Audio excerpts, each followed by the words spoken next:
말라기 1장과 2장을 통해서 너희가 왜 사랑받지 못한다고 느꼈냐?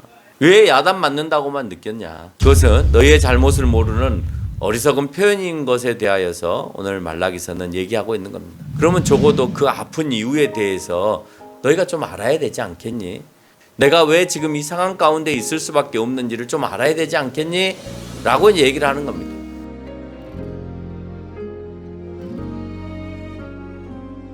하나님은 우리를 사랑하시는 것 같아 라는 말을 굉장히 쉽게 말하는데, 그 말에 대하여서 한다면, 그래 하나님이 사랑한다면, 그리고 여러분이 하나님을 사랑하신다면, 그러면 이제 그 다음에 우리가 해야 될 일들이 이제 발생하게 되는 거죠. 여러분이 말씀하신 것처럼 많은 사람들이 하나님이 나를 사랑한다는 말을 많이 합니다. 그렇죠? 심지어는 교회의 표에 또는 입구에다가 아예 돌에다가 새겨놓습니다. 하나님은 사랑이시다, 이렇게 돌에다도 새겨놓고, 많은 교회들이 현수막에다가도 붙여놓고, 뭐 교회 그 차량에다도 하나님은 사랑이시다 붙여놓고, 하나님 사랑이시다는 말이 아마 교회 표 가운데 제일 많을 겁니다. 제일 많은 표 중에 하나일 겁니다. 그런데 하나님이 우리를 사랑하시고 나도 하나님을 사랑하신데 문제가 있습니다. 어떤 문제냐? 힘들 때가 문제입니다. 그렇죠? 우리가 힘들 때 그 사랑이 돌변해서 난 사랑하시고 하나님 나를 사랑하시는 것 같고 나도 하나님을 사랑하는데, 갑자기 힘들 때가 딱 생기면 사람이 쫙 돌변을 해서 나를 사랑하시는 것이 맞아? 라는 질문을 하게 되는 거죠. 근데 그거는요, 인간이 하나님에게만 하는 것이 아니라 사람에게도 똑같이 해요. 힘들면 물어보는 거죠. 당신 나 사랑하는 거 맞아? 라고 이제 물어볼 수 있다는 거예요. 인간도 그래요. 인간도 인간끼리 분명히 사랑하는 것 같은데 왠지 혼자 사는 것 같은 느낌? 이런 것을 결혼 생활을 하면서 이 땅에 살아가면서 많이 느낍니다. 그런 게 하나님에게도 사람은 적용이 되어져서, 그러니까 그 사랑이 변질되고 왜곡되어지면 결국 우리의 생각들도 원래는 그렇지 않은데 내가 변질되어서 생각할 수밖에 없는 상황으로 몰리게 된다는 겁니다. 그리고 나서 그럼 얼마나 나를 사랑하시는지 이제 힘들고 난 다음에, 하나님 사랑하는 건 맞아요? 이제 따지죠. 힘들면. 그리고 난 다음에 그러면 얼마나 사랑해요? 그럼 사랑하면 나에게 증표를 보여주세요. 똑같아요. 하나님에게 하는 행동이요, 인간들도 똑같아요. 그렇죠? 당신이 사랑한다면 나에게 증표를 보여주세요. 이렇게 이제 따진다는 거죠. 그러면 이제 인간들 가운데에서도 그렇게 말하면 이제 질리기 시작합니다. 인간들도 질리기 시작하는데 하나님도 무한히 이제 질리기 시작하시는 거죠. 내가 그렇게 너를 사랑하는 모습을 무한대로 부어줬는데도 아직을 못 느끼는 거예요. 이유는 뭐냐면 내가 지금 힘들기 때문이에요. 그러면 그 힘듦을 찾아야 되는데 그 힘듦을 찾는 게 아니라 왜 나를 힘들게 했냐는 거예요. 그러니까 본인에게 있어서의 분석을 못하고 모든 것을 전가하려고 하는 그 하와와 아담의 그 습성을 그대로 또 여기에다가 적용을 하면서 살게 된다는 거죠. 1장 2절의 질문이 그래요. 오늘 보면 이렇게 제가 여러분에게 서두에서 사랑한다면, 진짜 하나님이 나를 사랑하신다면 당신이 하나님을 사랑하십니까? 그렇다면 그러면 안 되는데 라는 말을 했던 이유가 1장 2절에서 그런 질문을 하는 겁니다. 하나님, 우리 백성 사랑하신다며요. 그런데 지금까지 사랑하셨나요? 하고 지금 묻는 거예요. 사랑하신다면 열국을 심판하시겠다라고 하는 약속을 왜 지키지 않습니까? 왜 그 나라들로부터 우리가 공격을 당해야 되고 핍박을 당해야 되고 우리가 끌려가야 되고 종살이를 해야 되고 그렇습니까? 라는 질문을 하는 겁니다. 그랬더니 1장 14절 이후에서 이제 그렇게 말씀을 하시죠. 그래? 너희 열국을 내가 심판한다고 했어? 근데 심판을 안 하는 것 같아? 너희가 언제 생겼어? 너희가 이스라엘이라고 하는 민족의 이름을 사용한 것이 언제야? 야곱 때지. 그러면 야곱과 반대되는 열국이 어디야? 에서잖아요. 그럼 에서의 민족들이 어디예요? 에돔이죠. 에돔이란 말이에요. 그래서 오늘 그 질문에 대한 대답을 여러분이 그걸 파악을 못하면 왜 갑자기 하나님께서 대답을 이렇게 하시지? 야곱을 내가 사랑했고 에돔을 내가 무너뜨렸다는 말씀을 하시지? 라는 말을 하게 된다는 거죠. 근데 이스라엘의 시작은 바로 야곱에서부터 시작이 되어지고 야곱으로 시작되어질 때 가장 가까운 적의 시작이 바로 해서 에돔의 사람들이었기 때문에 내가 에돔을 무너뜨리지 않았냐라는 말로 설명을 대신하고 있는 겁니다. 왜 아이들이 성장을 해서 부모에게 따질 때 어떻게 따져요? 이제 어린 아이는 아직 못 따지니까 그렇습니다만은 아이들은요, 부모가 자기들한테 사랑으로 평생을 헌신하는 것을 잘 몰라요. 근데 뭐만 기억하냐? 혼난 것만 기억하죠. 혼난 것만. 아니 평생을 걸쳐서 지네들한테 헌신을 했는데 헌신한 거는 기억을 못하고 뭐만 기억해? 혼난 것만 기억한단 말이에요. 이스라엘도 우리도 하나님의 사랑은 모르고 아팠던 순간들만 기억해요. 끝까지 그 나라를 그 백성들을 이끌어주고 보살펴줬던 것들에 대해서는 기억하지 않으려고 해요. 기억하지 않으려고 하고 뭐만 내가 아픈 것만 기억하려고 해요. 사랑이 그래요. 근데 그게요, 부모와 자식 간의 사랑도 그렇고 배우자끼리의 사랑도 그렇고 이성 간의 사랑도 그래요. 지금까지 열심히 뭐 봉급 받아서 그 데이트 비용으로 막 사용하고 그랬는데 생일날 한 번 깜빡 잊고 안 챙겨줬다고 헤어져 이런다는 거죠. 얼마나 그 기분이 언짢겠어요. 지금까지 그렇게 헌신해서 데이트 비용을 썼는데 생일 한 번 못 챙겼다는 이유 때문에 헤어져. 그러면 정말 가슴 아플 거란 말이에요. 아니 평생을 걸쳐서 봉급을 받아다가 가정에다가 생활비 하라고 그냥 내 삶은 없고 가정을 위해서 그렇게 살아왔는데 내가 이제 뭐 휴직을 하거나 아니면 파직이 되어서 이제 일을 할 수 없는 상황인데 다음 달 돈을 내가 줄 수 없는 상황이 되니까 헤어져. 그런다고 생각해 보세요. 얼마나 가슴 아픈 일이에요. 그렇죠? 그러니까 지금까지의 아름다웠던 순간들은 다 잊어버리고 내가 고통스러웠던 순간들만 기억하는 것이 우리의 모습이라는 거예요. 우리가 그걸 좀 바꿀 필요가 있다. 그러니까 그 고통을 우리가 같이 감내하고 같이 이겨내고자 하는 그 열심이 있지 않으면 안 된다는 거예요. 여러분 이스라엘 백성들의 회복은 어디에 있었냐? 그 아픔을 같이 껴안고 우리의 잘못을 빨리 찾아내서 돌아올 때 그 아픔을 이겨낼 수 있고 하나님의 사랑을 더 뜨겁게 느낄 수 있는 거예요. 하나님의 사랑은 늘 똑같은데 느끼고 못 느끼고는 누구의 문제냐? 우리의 문제더라는 거예요. 내 남편이나 내 부인이 그대로예요. 내 자녀가 그대로고 내 아버지가 그대로예요. 근데 어느 때는 내 아버지의 사랑을 깊이 있게 알고 내 어머니의 사랑을 깊이 있게 알고 내 자녀가 나를 사랑한다는 걸 깊이 있게 아는데 그렇게 생각을 안 했다가 어느 순간에 그 사람들은 전혀 변함이 없는데 내가 그냥 느껴가는 거예요. 그래서 뭐 때로는 눈물을 펑펑 흘리기도 하고 그 고마움 때문에 그 아버지는 그대로이셨는데 그 어머니는 그대로이셨는데 그걸 모르고 그렇게 살아왔던 것들을 우리가 기억합니다. 그래서 말라기 1장과 2장을 통해서 너희가 왜 사랑받지 못한다고 느꼈냐? 왜 야단 맞는다고만 느꼈냐? 왜 그렇게 느껴? 라는 거죠.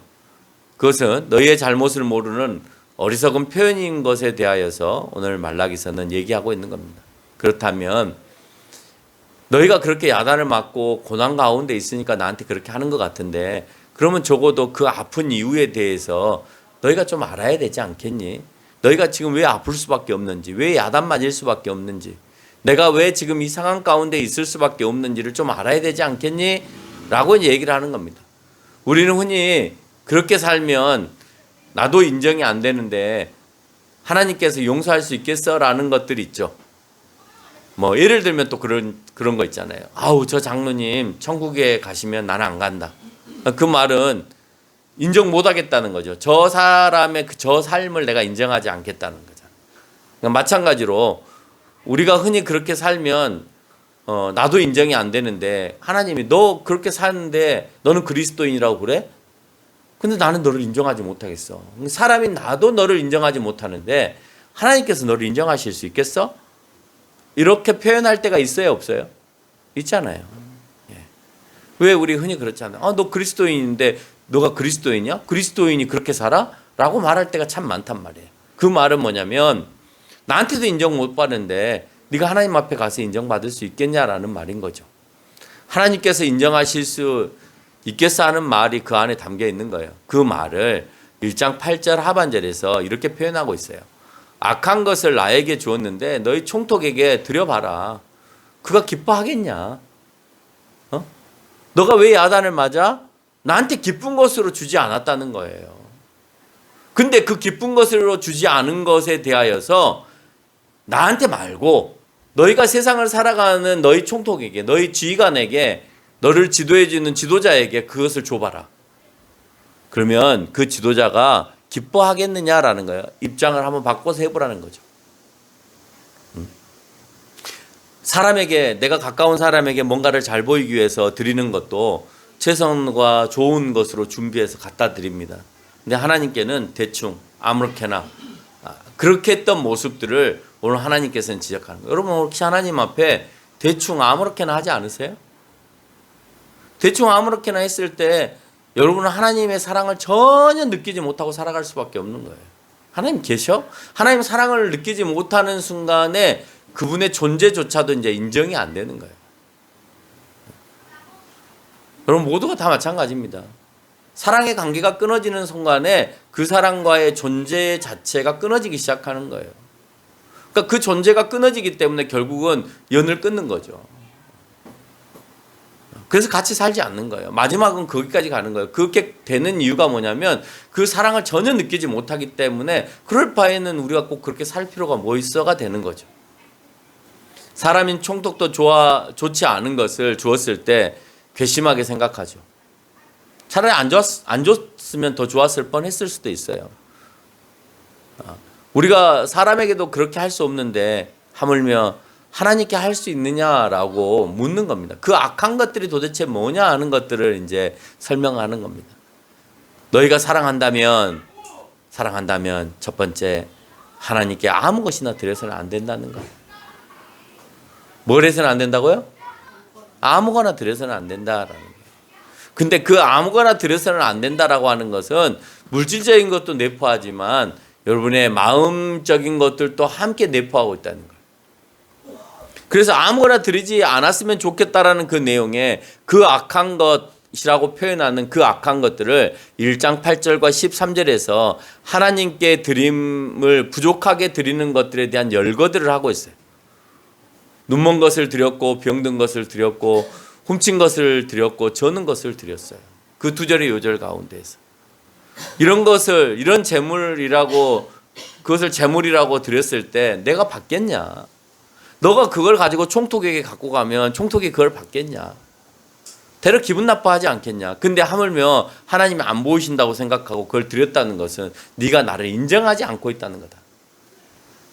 여러분 총독에게 절름발이나 아니면은 상처 난 거나 흠 있는 거나 별품은 받고 싶지 않은 물건을 갖다 준다는 것은 오늘 총독을 모독하겠다는 의도가 담겨 있잖아요. 여러분 대통령에게 가는데 썩은 사과 한 박스를 갖고 간다고 생각을 해보세요. 그거는 대통령이 모독하는 거 아니에요? 설사 내가 좋은 것을 사가지고 대통령에 갔는데 알고 봤더니 썩은 거였어요. 밑에가 썩었는데 내가 그걸 못 본 거예요. 그러면 내가 얼마나 민망하겠어요. 그걸 나중에 알았을 때. 창피하고 민망하잖아요. 나는 그런 의도가 없었기 때문에. 근데 저 사람을 내가 골탕을 먹여야 되겠다고 생각하면 통쾌하겠죠.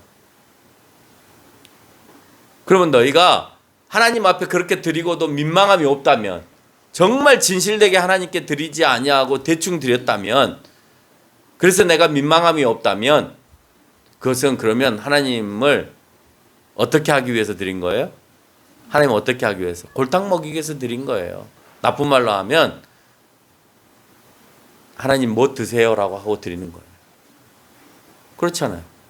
대통령 너 뭐 먹어라 하고 이렇게 주는 거와 같은 거죠. 그렇게 했더니 저희에게 저주가 있다라고 하는, 그렇게 너희들이 했던 것, 심지어는 하나님께 드리겠다고 약속했던 소원의 제물들을 드리지 않고 그 헌물들을 흠있게 드리는, 또 그것을 온전히 드리지 않고 적당히 대충 드리는, 그러면서 너는 사랑을 받는다라고 묻느냐라고 하는 것을 얘기합니다. 너희가 그렇게 했기 때문에 내가 너희에게 저주하였다라고 오늘 본문은 설명하고 있습니다. 주님은 우리를 사랑한다고 분명히 말씀하십니다. 우리도 하나님을 사랑한다고 고백합니다. 그러면서 여러분이 사랑하는 사람, 예를 들면 자녀들에게 너무 사랑하고 앞으로 자기의 길을 잘 헤쳐나가라고 특별한 날 선물을 이제 해야 됩니다. 그렇죠? 앞으로 좀 잘 살아. 그리고 난 너 사랑해 하고 선물합니다. 어떤 선물 할 겁니까?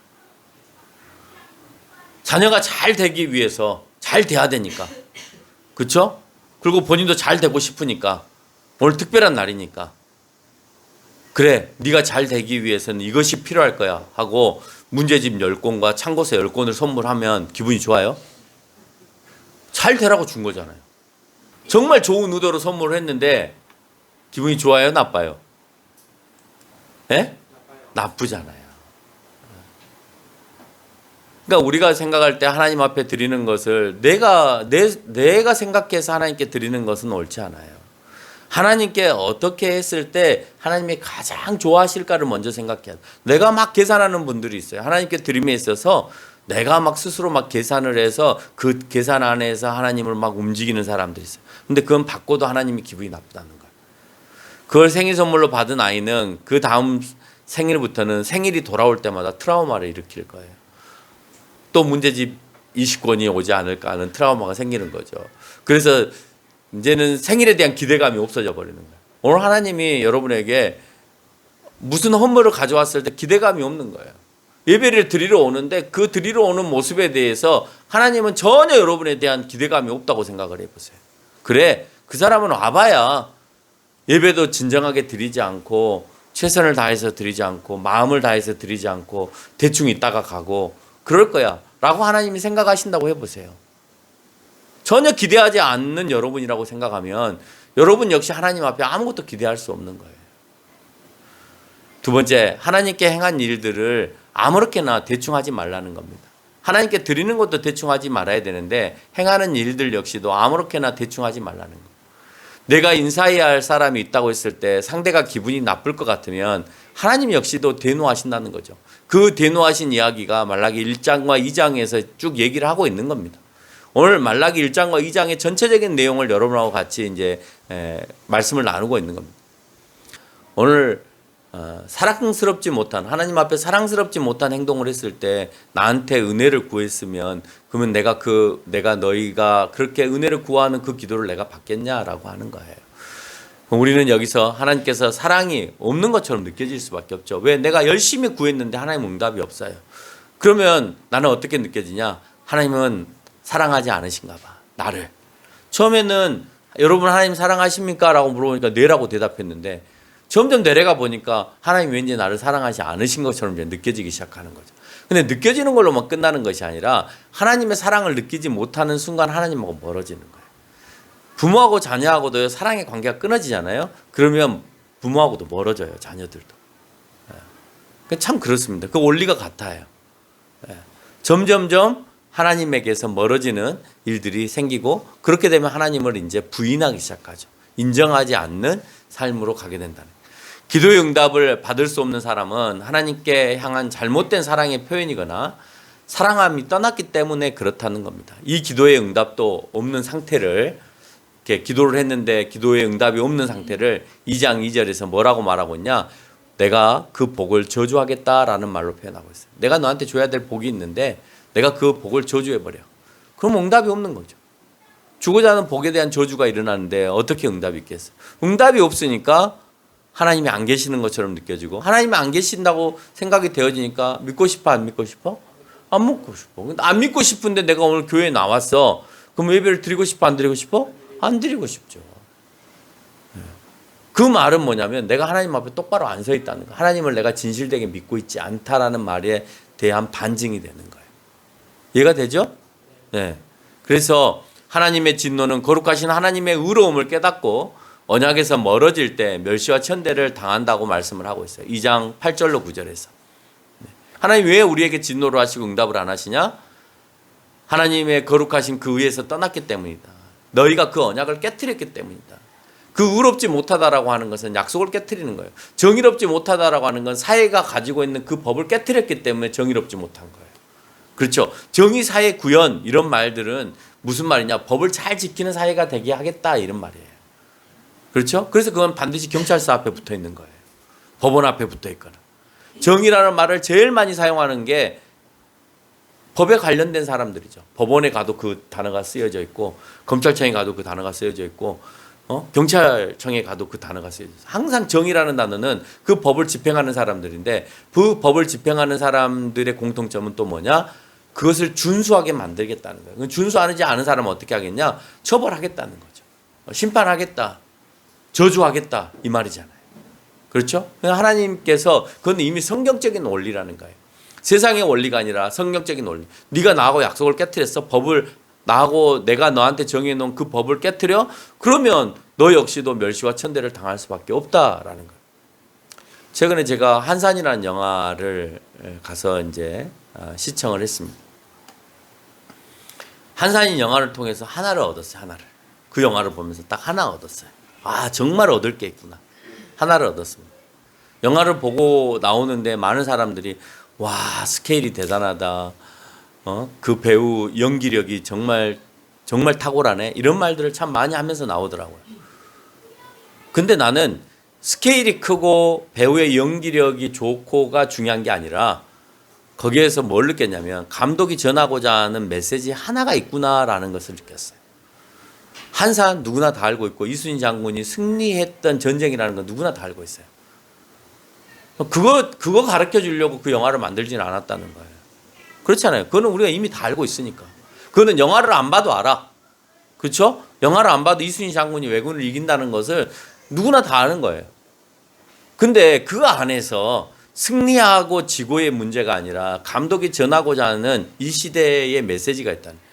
그것은 나라를 위해서 싸우는 것이 아니라 의를 위해서 싸운다라고 하는 주제가 그 안에 담겨 있어요.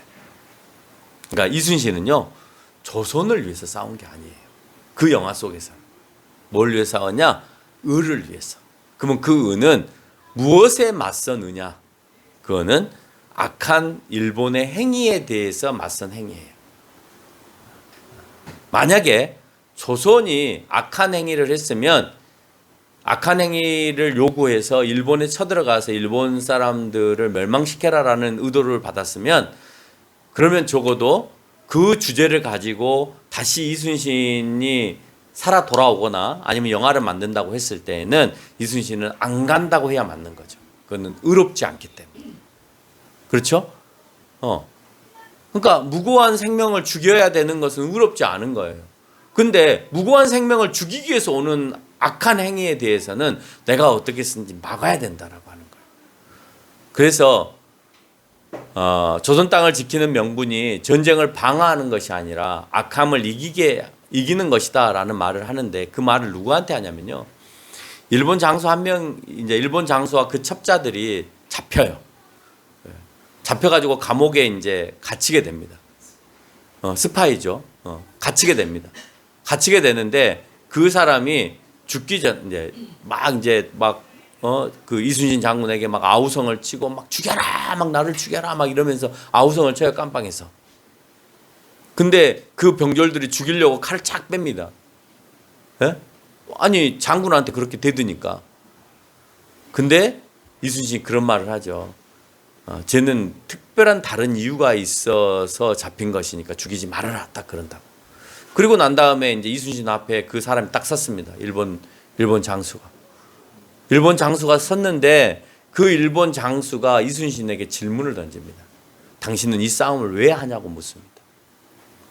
그때 이순신의 대답이 뭐냐면 나는 의를 위해서 싸운다. 이 말을 딱 해요.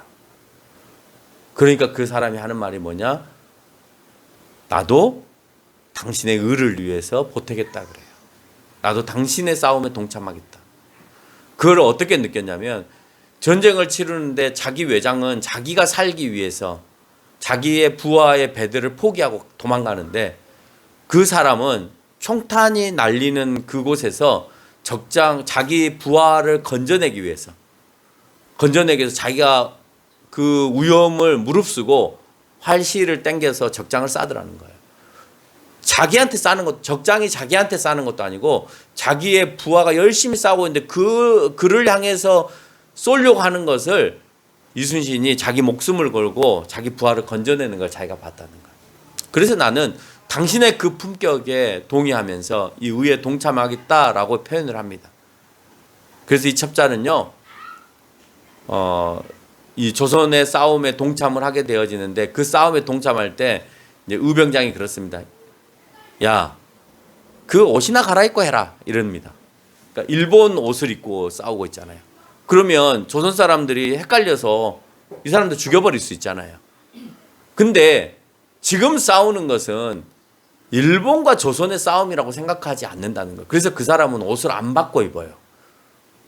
이 머리의 모습도 일본 사람의 모습으로 그대로 하고 싸워요.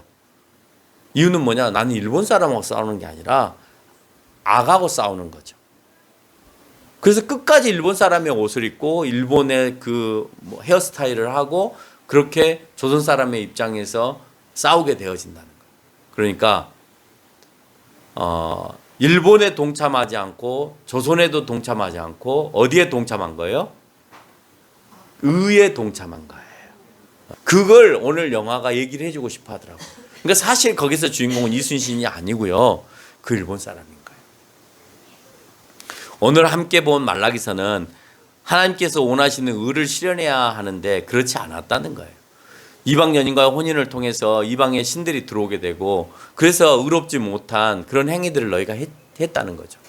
그러니까 그렇게 그 행위를 하다 보니까 너희는 경제적으로 더 궁핍하게 되고 경제적으로 궁핍하니까 하나님께 드리는 것이 엉망이 되고 내가 다른 신을 섬겼으니까 결국 하나님께 내가 나가는 것이 진정이 없잖아요. 진정성이 없잖아요. 진정성이 없으니까 가짜로 하나님께 나가게 되고 가짜로 드리게 되는 거예요. 안 했다는 거 아닙니다. 했습니다. 그런 행위들이 일어날 수밖에 없는 게 너희가 잘못된 것들을 끊었어야 되는데 의롭지 못한 것들을 끊었어야 되는데 끊지 못했다는 거예요. 이 의롭지 못한 사람을 여호와 하나님께서는 그가 누구인지 무슨 일을 하든지 심지어 제사를 지내든지 나는 그것을 다 끊어버리겠다고 12절에서 그렇게 언급을 하고 있습니다. 그것은 하나님을 저버리는 행위였고 하나님이 한 분이신 게 아니라 여러 잡신 가운데에서 많은 신들이 있는데 세상에는 그 신 가운데 한 분으로 전락시키는 치욕스러운 일을 하게 되었다라고 하는 거예요. 따라서 하나님 앞에서 형식만 남은 그들에게 정결이 흔들리며 하나님께 드리는 모든 것도 헛되이 드리게 되었다는 겁니다. 그래서 2장 13절에서 보니까 헌물도 너희 손에 드리는 것도 그 어떤 것도 내가 받지 않겠다라고 설명을 하는 거예요. 하나님께 행하는 모든 일이 헛된 일이 되지 않기 위해서는 처음 하나님께서 우리에게 불어넣으신 2장 16절에서 말하고 있는 루하우, 여기서는 심령이라고 하고 있어요. 성경에서는 생령이라고 얘기하고 있지만 창세기에서는 여기서는 심령이라고 얘기하고 있어요. 그 영이 하나님을 바라보아야 된다는 거예요. 하나님의 형상으로 돌아가야 된다는 거예요. 하나님께서 자기 형상으로 불어넣어 주셨던 그것을 오늘 그 상태로 돌아가지 않으면 안 된다라고 하는 거예요. 악을 행하는 것은 정의의 하나님을 인정하지 않는 거예요. 그걸 2장 17절에서 언급을 하고 있는 겁니다. 세상도 이제 정의라고 말합니다. 하나님의 정의는 과거 여러 번 강조한 것처럼 세상의 정의보다도 차원이 높아요. 그렇죠? 지금도 이순신에서 언급하고 있는 그 정의도 차원이 높은 거죠.